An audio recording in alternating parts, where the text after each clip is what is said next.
Ini adalah kisah perjalanan panjang peradaban manusia di tanah Jawa Barat.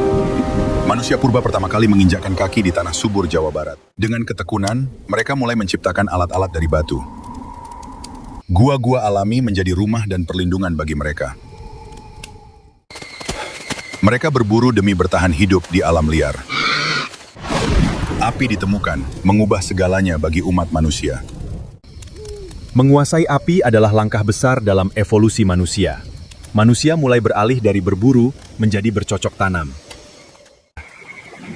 Sistem pertanian padi mulai berkembang pesat di lembah-lembah. Pemukiman kecil berkembang menjadi desa yang lebih besar. Masyarakat mulai berdagang dan mengembangkan kerajaan kerajinan tangan. Dari sini, lahir peradaban urban pertama di Jawa Barat.